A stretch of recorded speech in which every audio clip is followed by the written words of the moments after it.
I started talking about 50 things I've learned along the way, and I couldn't complete the 50 lessons I've learned so far in life. These are not the only lessons I learned, but 50 that I think I can share with you. And so I'm going to continue, and because there are quite a lot of them, I don't want to take too much time. I just want to go straight in and continue from number 23, the 23rd lesson I have learned in the last 50 years is that life's great opportunities come unannounced. Life's great opportunities come unannounced. Opportunity, most of the time, does not knock. Opportunity just shows up. And when it shows up, you better be ready. If you're not ready, it will go to the next neighbor. It will go to somebody else. If you're not ready, it will not wait for you.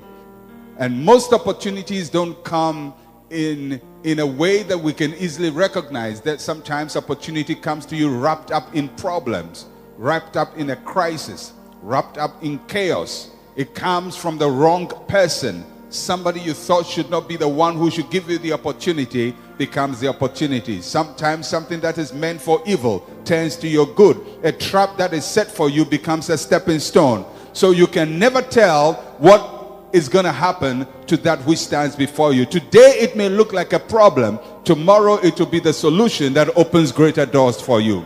Opportunity, life's great opportunities do not come announced. Number 24th lesson.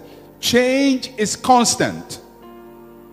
The world does not pause because I paused.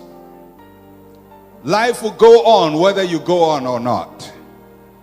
Life will move on with or without you. Things are going to change. Nothing is permanent on this side of eternity. Nothing is permanent. Something that you thought will be there always will change right before your eyes. Your children will grow right before your eyes. They won't be babies any longer. Somebody who today is nobody will become somebody. The person who takes instructions from you today may be giving you instructions tomorrow. Change is constant. Things change. Life changes.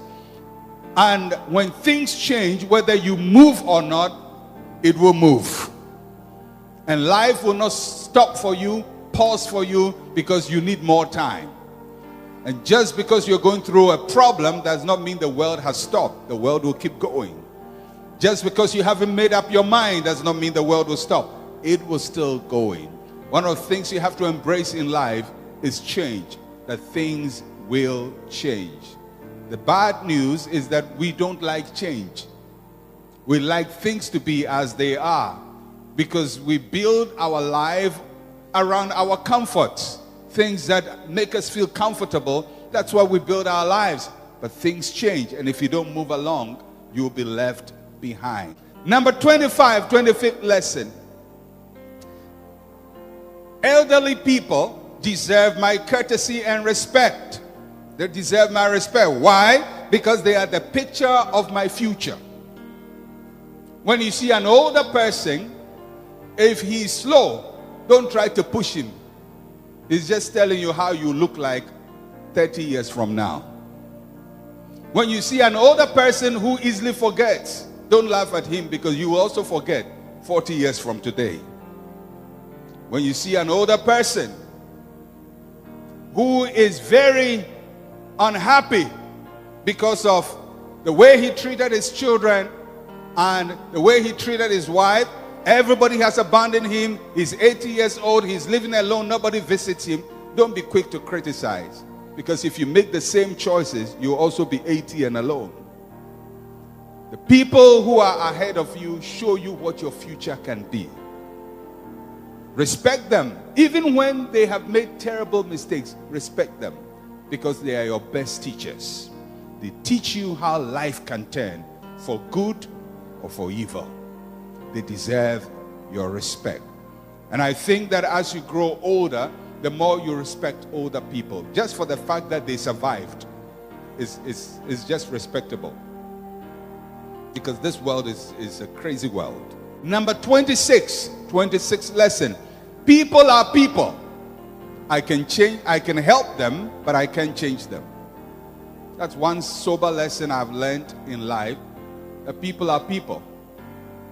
They are not angels. They are just people. I can't change people. I can help people. I can teach them.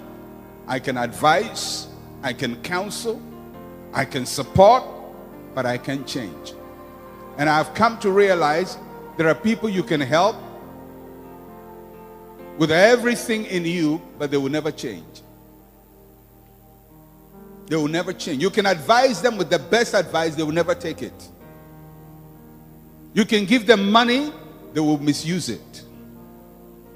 You can point their mistakes to them, they will never learn. That's one thing about people. They are people. And when you find there are people who don't change, help them if you can and leave them. They have to sort their own lives out. You can't solve people's problems for them, and you cannot live people's lives for them. They make their own choices and they live with the consequences. People are people. You can help them, you can't change them. The interesting thing is, even God looks at people and they are people. I mean, if God could change everybody, don't you think he would just say one word, be changed, and everybody will be changed? No. He gives us his word.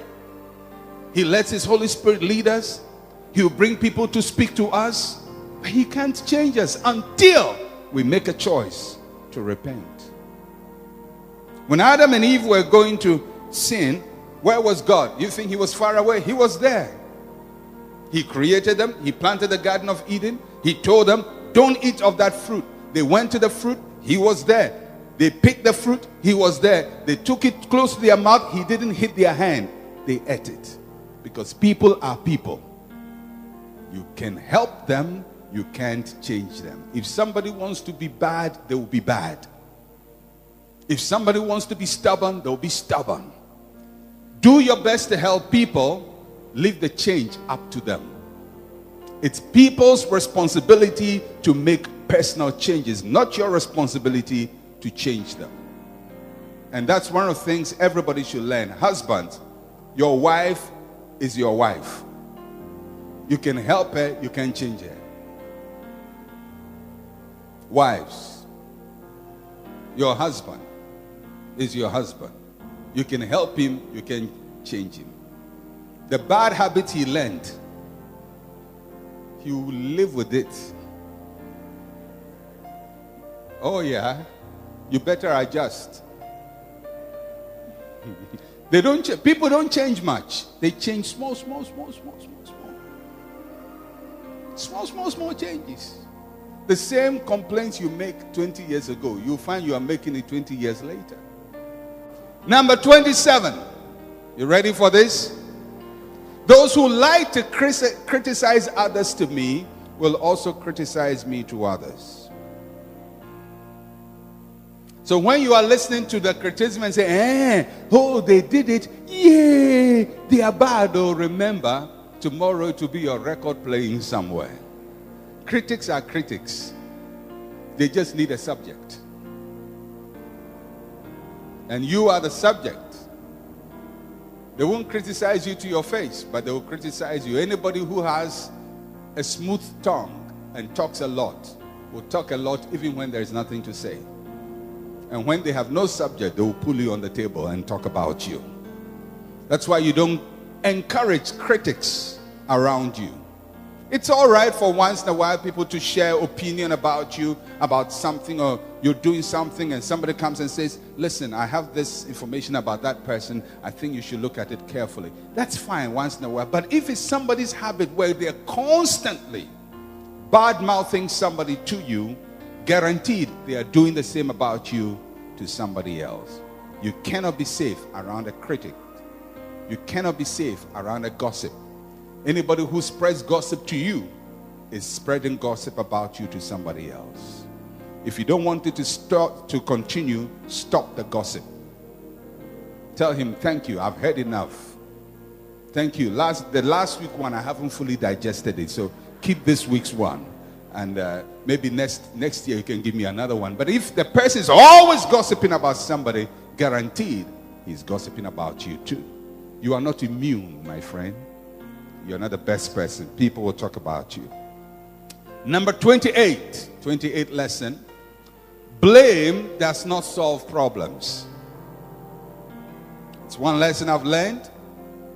That when there is a problem, it's easy to blame somebody. Who did it? Who did that? Who did that? Who did that? Why didn't he do it? And yes, it's good to talk about all the things that people did wrong, but that doesn't solve the problem. The earlier you get out of blame to provide solutions, the better for you. Somebody is always responsible for what is wrong. You can blame people. You can blame the government. You can blame the president. You can blame the pastor. You can blame your father. You can blame your school teacher. You can blame your community. But it doesn't solve the problem. Blame doesn't solve problems. Don't go through your life blaming people. You have to take responsibility and solve your problems. And the earlier you stop blaming, the better. When things go wrong, yes, we'll blame somebody, we'll be angry, and we'll talk about what people did for which was wrong, but say it just for a short while. But quickly move from blame to solution.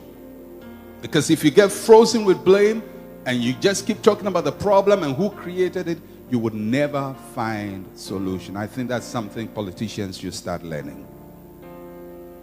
The blame doesn't solve problems. Blame doesn't solve problems. Number 29.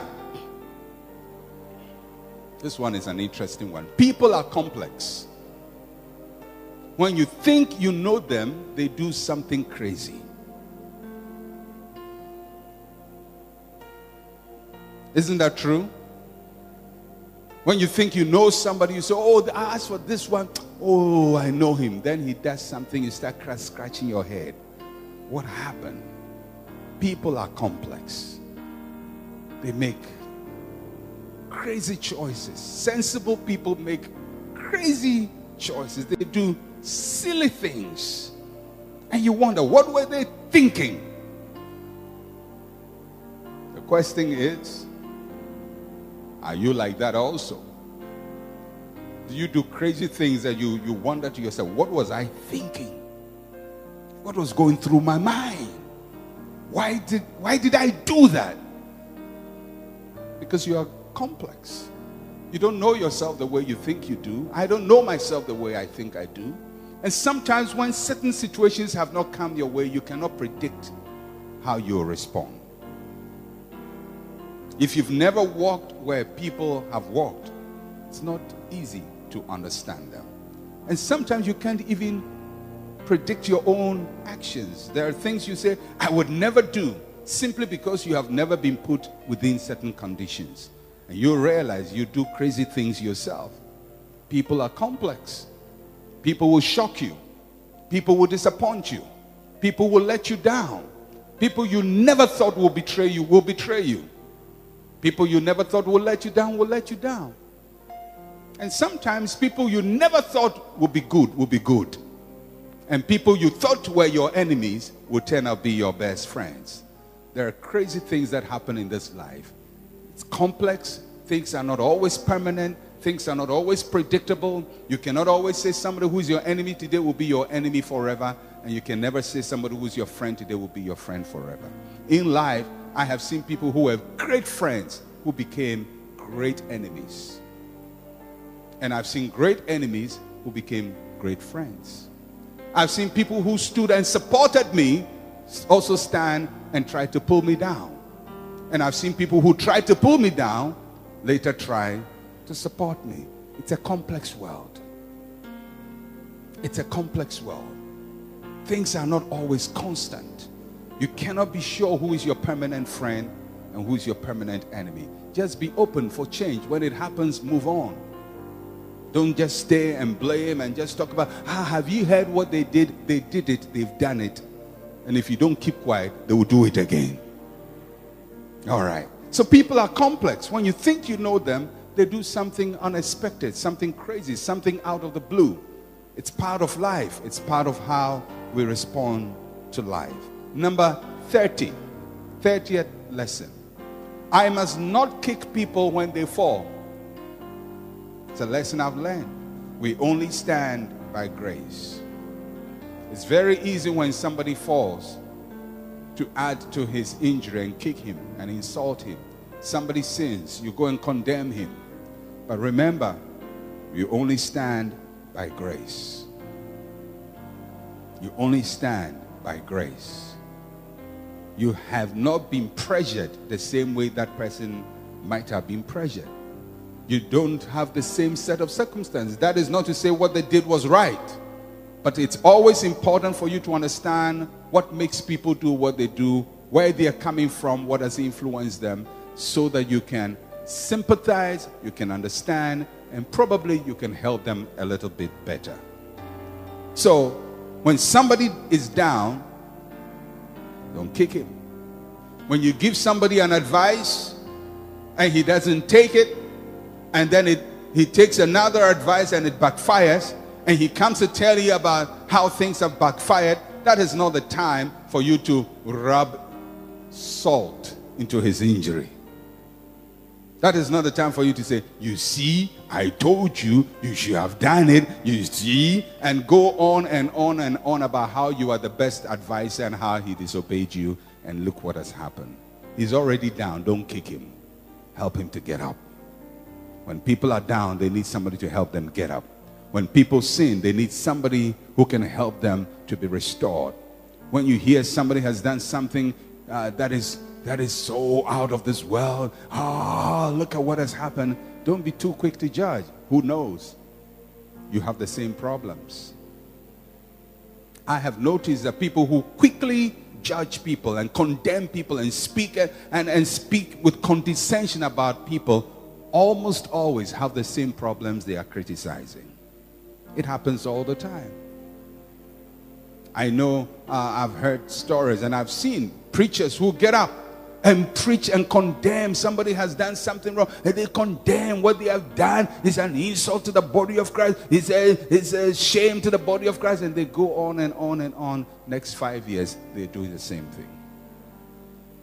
Because most of the time, the things we condemn vehemently are also things which are weak within us. And the reason we condemn them so hard without any sympathy is because we are struggling with those things. And instead of being quiet to allow God's grace to help us, we think that by knocking the other person down, we can convince people that we don't have that problem. When people are down, don't kick them. When your friend is already disgraced, don't disgrace him any further. Number 31. Everybody should get this lesson. God does not need my permission to bless people. Say it with me. God does not need my permission to bless people. Oh, this lesson is a very, very painful one. That is when God blesses your enemy. The person who really hurt you, and you've been praying, God, show that you are God, and then God blesses him. God, let him know I'm your apple, the apple of your eye, and then the person is promoted. He said, Lord, don't you remember what he did to me? And God keeps blessing him. Because for your information, he doesn't need your permission to bless anybody. He will have mercy on whom he will have mercy. And he can have mercy on the person who hurt you the deepest. That is why you have to get over your pain quickly. Because you can see people you think don't deserve blessing getting blessed. When God is going to bless somebody, he's not going to come to ask you, by the way, I have it in mind to bless that person, but has he hurt you before? No. He blesses him. And you're going to see people do well that you wish would not do well. Because God doesn't need your blessing. People you predict will fail will succeed. People that you can say, I have predicted some people will fail and they succeeded. Oh yeah, I've learned my lesson. So I don't predict people will fail. I say, oh, this man, oh, he will never make it. Then he's making it. Because God doesn't need my permission. I'm not God. I'm not his advisor. I'm not his counselor. I'm not his chief of staff. I don't sit in cabinet with God and tell him, as for this letter, don't sign it. No, he signs which one he signs. He wants to sign. He favors whom he wants to favor because of his own plans and purposes. I can't stand to judge who is being blessed. I can't stand to judge who is getting along in life. That's between them and God. If he wants to bless the wicked, that's up to him. My job is just to honor him in my life. I can't live people's lives for them. God does not need your permission to bless anybody. He can bless your ex-husband, bless your ex-wife, bless the lady who stole your husband from you.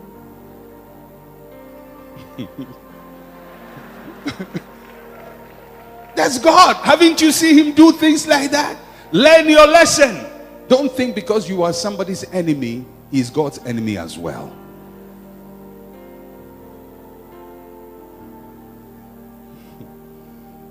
People say, well, but God, you said to Abraham, I will curse those who curse you. Are you Abraham?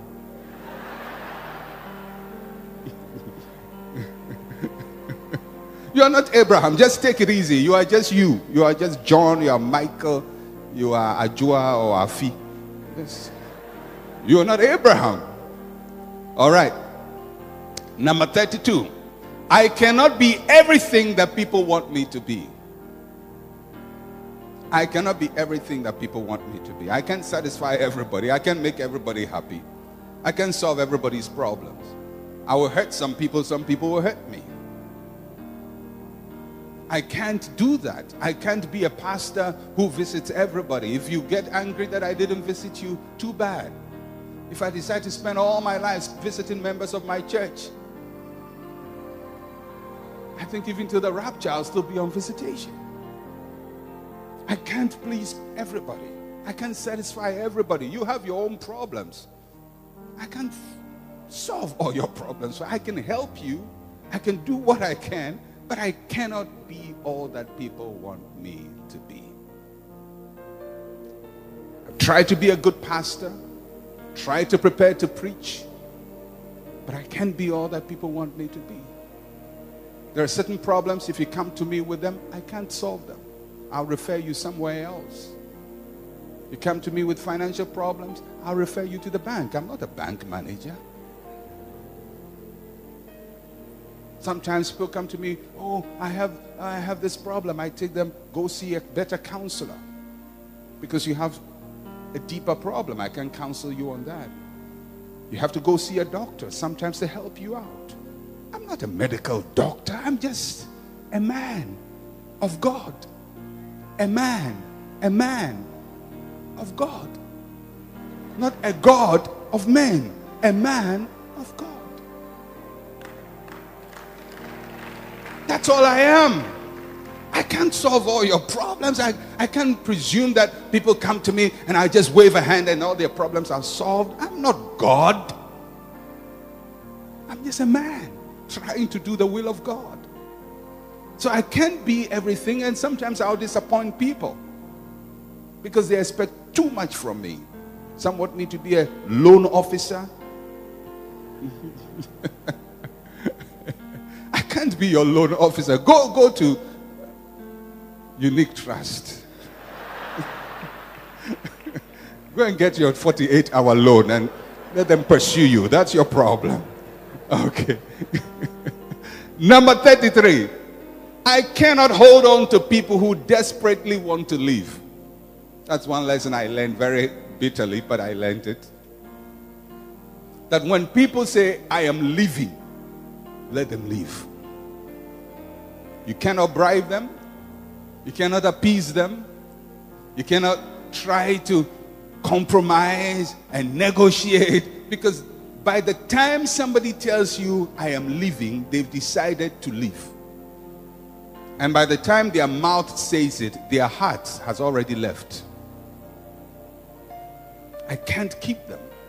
Whether they are pastors, their friends, or whoever, if they say they are leaving, I let them go. Most of the time, not every time, but most of the time, I would say probably 90% of the time, except I feel somebody really hasn't had the benefit of good counsel. But most of the time, when somebody comes to me, if a pastor comes to me and say, I am leaving, I say, when? Because pastors hear from God, so I'm sure he heard from God. But if I feel the person really hasn't had the benefit of good counsel, I'm going to do my best to counsel the person. But if my best doesn't work, if somebody desperately wants to leave, you can hold on to him. Some of you are keeping people you can't keep. Friends who don't want to be your friends again, you want to be friends by force. He stopped calling you. You are calling him every day. Hello, hello. You're wasting your time. He wants to leave. Let him go. He has stopped visiting you. Let him go. People move on. Friends change. They want somebody else.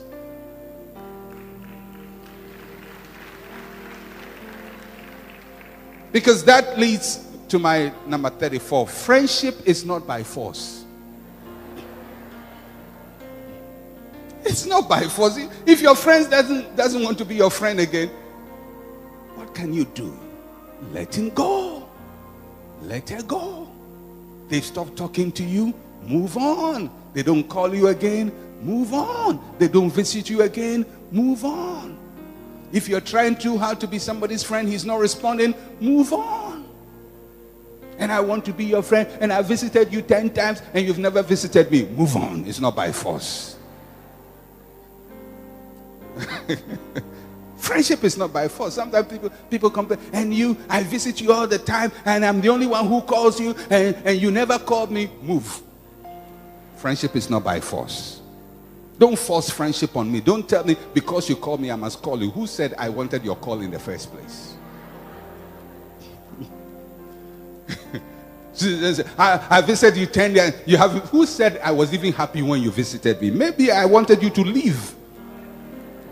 It's not by force. Tell the person next to you, friendship is not by force. Okay.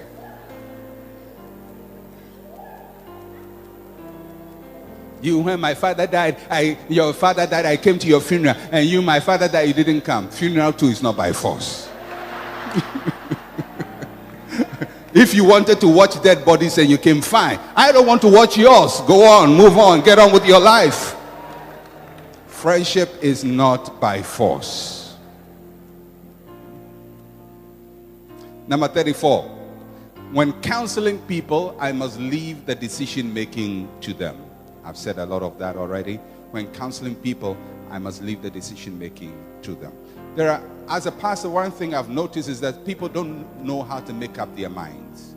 And most times when people sit with a pastor, they don't just want advice. They want you to tell them what to do. And I've noticed when you tell people what to do, they will blame you for whatever goes wrong. So, if you can't make up your mind, too bad. I will end with advice, but not with a decision. I can't help you on that score. You have to make up your mind. Because if I tell you what to do and things go wrong, and as they sure will, because life is strange and there are problems all around, you're going to blame me. You're going to blame me. If somebody proposes to you and you come to say, Pastor, this man has proposed. Should I marry him or not? I'll tell you his good side and leave you.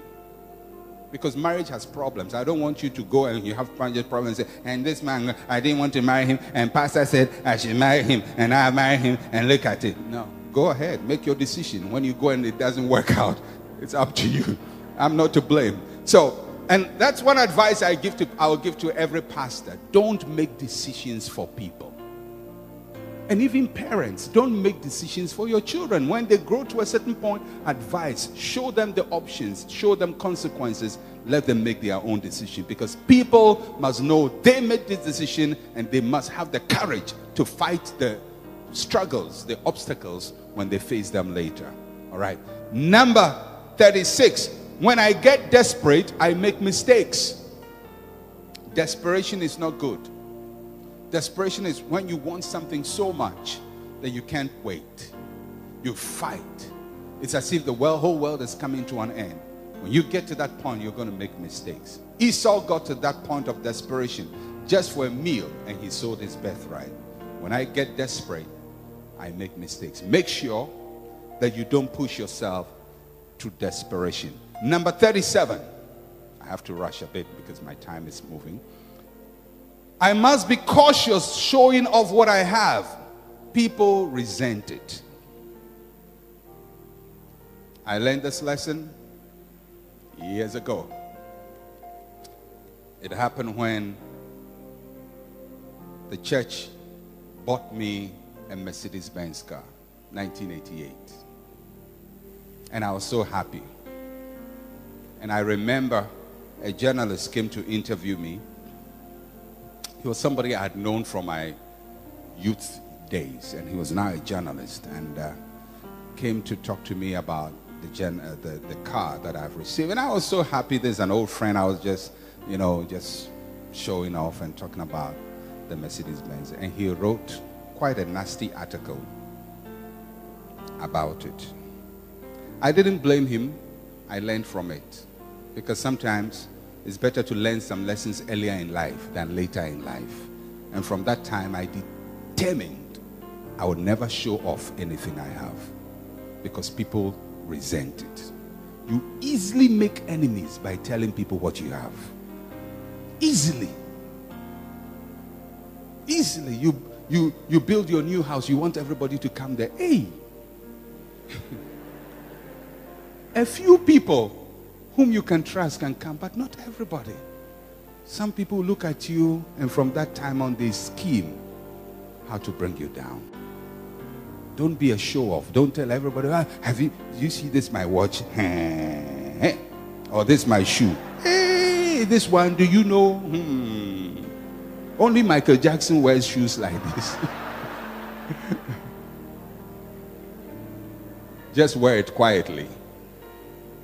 Wear it quietly. If they don't recognize it, just at least you know the kind of shoe you are wearing. But don't show off. Do you know how much my shirt costs? Do you know how much this costs? Do you know where I live? Do you know this? Do you know my child got the best price? Keep that to yourself. Not everybody wants to know your child got the best price, because whilst your child is at the head, somebody's child is carrying the class. That's the reality of life. So keep your stories to yourself. Don't show off. People will resent it.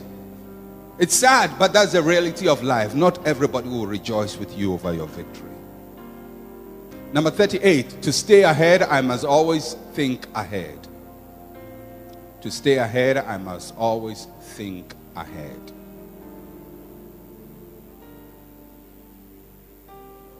Think of future possibilities. Normally, when I make a plan, I think about 3 or 4 other alternatives. I never think of one thing at a time. I think about 4. If it doesn't go this way, this is what I'm going to do. If it doesn't go that way, that's what I'm going to do. If I get this response, I'm going to turn this way. I don't just make one plan and hope it will work, because things don't always work the way you plan them. When your plan leaves the paper and hits the ground, it will meet obstacles. So think ahead. Think of alternatives. Think of plan B, plan C, plan D. If it doesn't work this way, what else do you have? Many times I talk to people and they tell me a nice, brilliant plan, and I say, what if this problem occurs? They say, well, I haven't thought about that. Or they will say, well, when we get to the bridge, we'll cross it. You are at the bridge, cross it. Or some will say, well, we are trusting God, there'll be no problem. You sure? You have to make alternate plans. Think ahead. Think of things that could go wrong. Don't think with the best case scenario. Always plan with the worst case scenario. Think about anything that could go wrong and plan with that in mind. If you do that, you minimize your failures and increase your success rate, because you've thought through issues properly. To stay ahead, you must always think ahead. Think of problems before they occur. Number 39, when I postpone inevitable choices, I pay dearly for them later. When something needs to be done and I say, oh, you know, I wouldn't want to do it, I'll hurt his feelings, let me not talk about it. Later, it will backfire big time.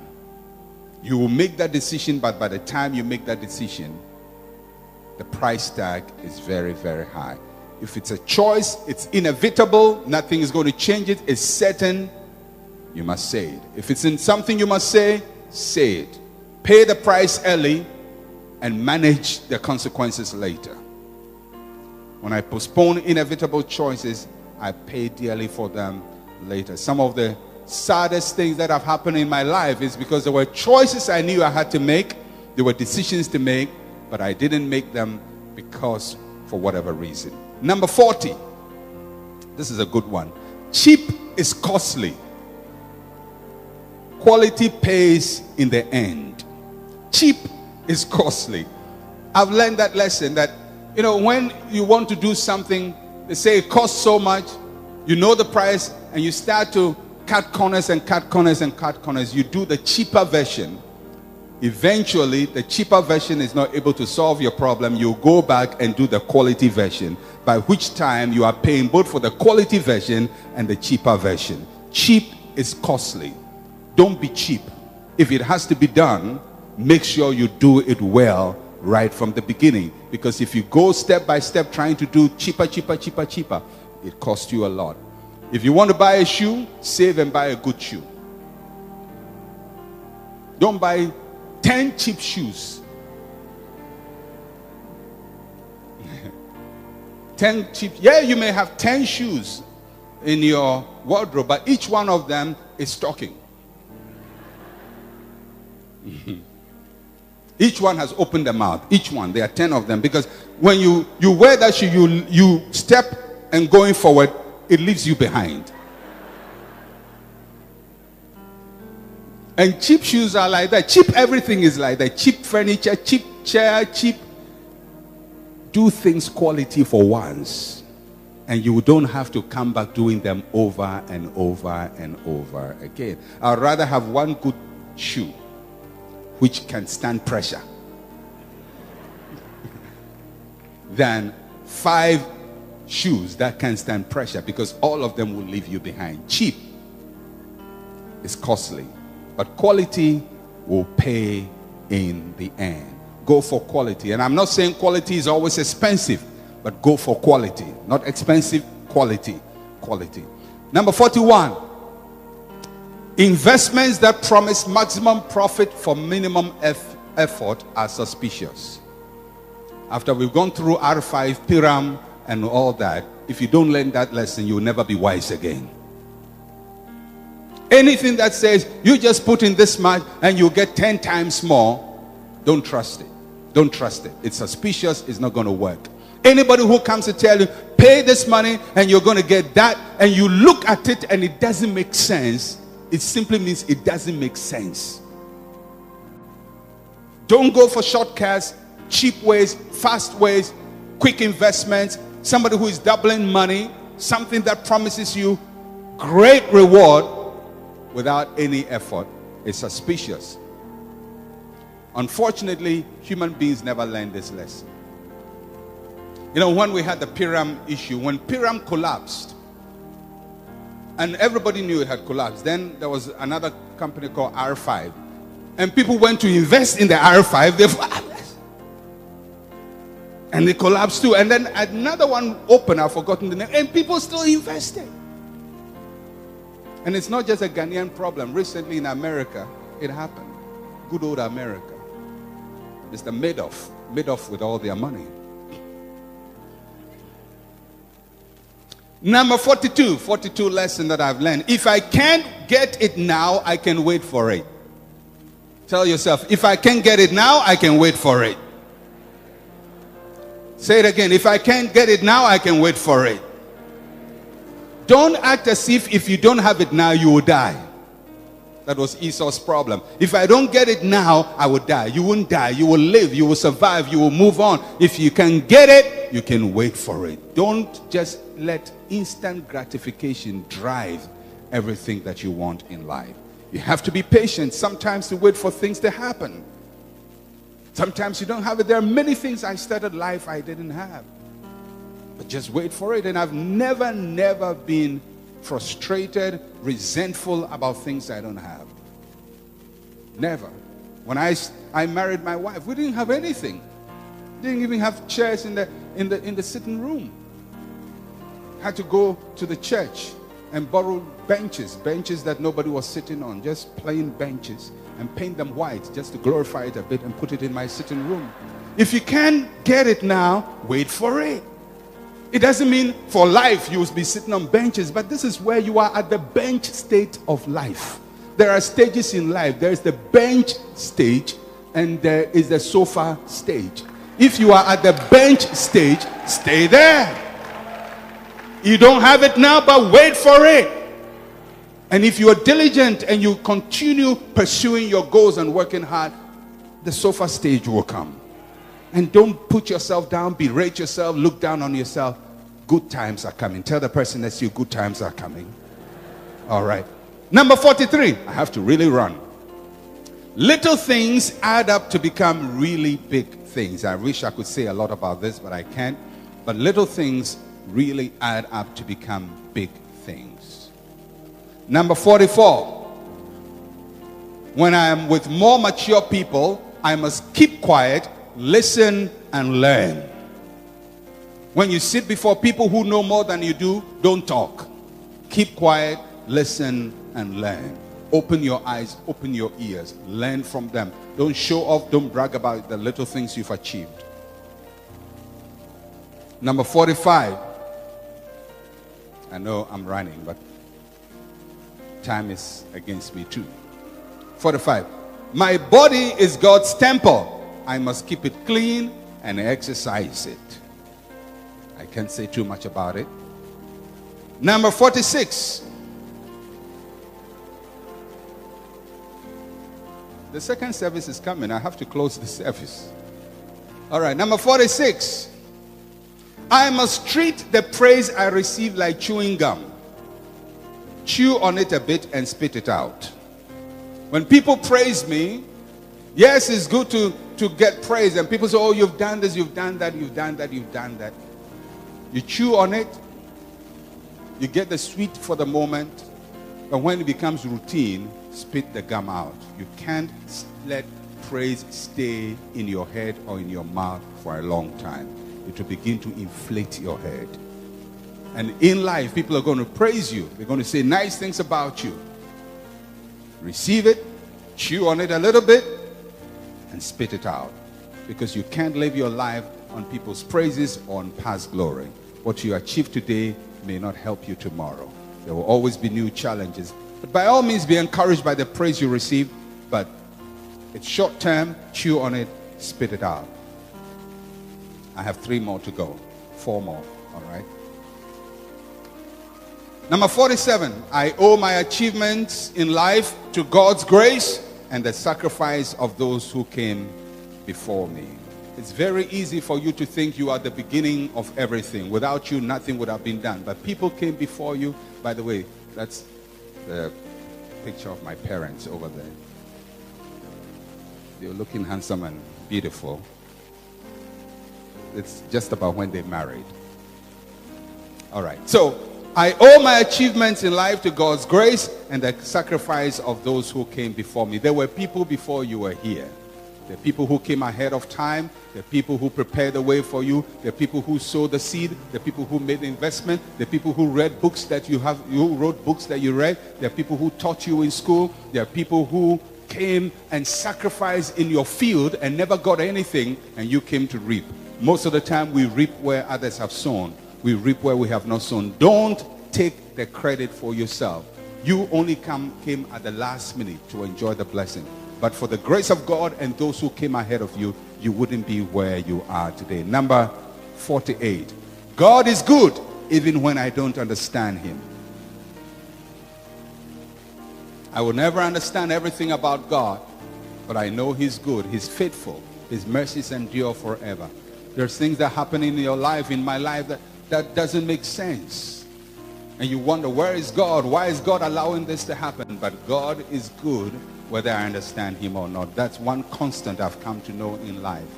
There are very, very difficult things to understand. If you look at the whole world, there is evil happening. Things happen that you wonder, where was God? Why didn't God do something? But over time, I've come to realize God is always good. He turns even the evil to be good, because his word assures us that he makes all things work together for our good. Not that everything is good, but he will make them work together for our good, because we are called according to his purpose. Number 49. This is the opposite of what Muhammad Ali said. I am not the greatest. I think the older I get in life, the more I come to realize my own limitations. When you are younger, you think you have all the strength, you have all the wisdom, you are the best, there's nothing like you. Behind you, there's nothing. Before you, there's nothing. But as you grow older, you realize you're not the best, really. You're just doing what you can. You're doing your best, but you're not the best. You're not the greatest. There will always be people who excel in areas far better than you. I'm not the greatest. I'm not the greatest pastor. And I'm not trying to be the greatest pastor. I just want to be a servant of God, to do the will of God, to do what I have to do with all my heart, with all the passion, with the intensity that I have. But I cannot guarantee that that will make me better than somebody else. It will only make me acceptable before God. Because, you know, after all is done, when we stand before the Lord, he would not say, well done, thou good and great servant. He would not say, well done, the pastor of the largest church. He would not say, well done, oh, you who excel beyond everybody. You set records everywhere. The recommendation that is going to be given is, well done, thou good and faithful servant. So all you can do in life is to be good and be faithful. Be good and be faithful. That's all you want to do, because that's what God expects from you. Not to be better than people, not to outstrip other people, not to be ahead of everybody, but just to be good and be faithful with what he has given to you. That's my 49th lesson. And my 50th, that's my signature tune, 50th lesson I've learned in life, is that there is always hope for the future. There is always hope for the future. And that is what I believe with all my heart, that there is hope for the future. That when things are down, they can look better. That when you are out, you can be counted in. When people have counted you out, God can bring you in. When you are last, you can be first. When nobody expects much from you, God can do great things with you. When you don't have all the skills, God can give you opportunity. There's always hope for the future.